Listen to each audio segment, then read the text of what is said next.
চাই আমরা আল্লাহরে দেখতে চাই কিনা, চাই কিনা আল্লাহকে দেখতে। আল্লাহ পাক বলছেন আমারে যদি দেখতে চাও, ফামান কানা ইয়ারজু লিকা রাব্বিহি ফালইআমাল আমালান সালিহান ওয়ালা ইউশরিক বিইবাদাতি রাব্বিহি আহাদা। আমার সঙ্গে যদি দেখা করতে চাও, তোমাদের মধ্য থেকে কেউ যদি আমার সাথে দেখা করতে চায়, সে যেন ভালো কাজ করে, ভালো আমল করে, আর আমার ইবাদতের সঙ্গে কাউকে যেন শরীক না বানায়, তাহলেই আমার সঙ্গে কিয়ামতে দেখা হয়ে যাবে। জোরে বলেন সুবহানাল্লাহ।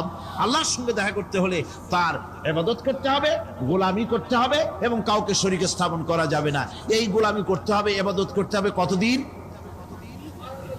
আল্লাহ রাব্বুল আলামিন বলছেন, ওয়া'বুদ রাব্বাকা হাত্তা ইয়াতিয়াকাল ইয়াকিন।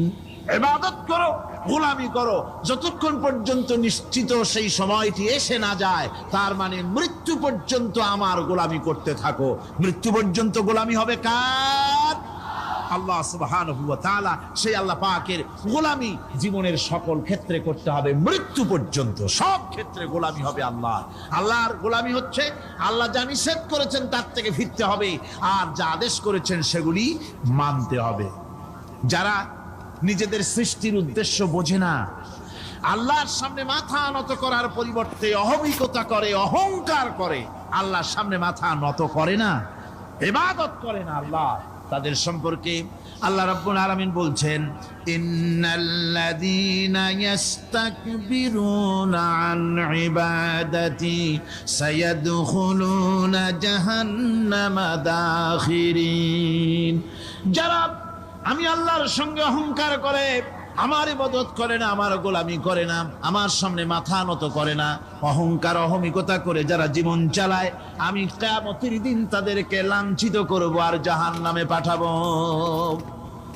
যারা আল্লাহর গোলামি করবে না, আল্লাহর ইবাদত করবে না, অস্বীকার করবে আল্লাহর গোলামিকে, অহমিকতা করে চলবে, তাদের জায়গা হবে কোথায়?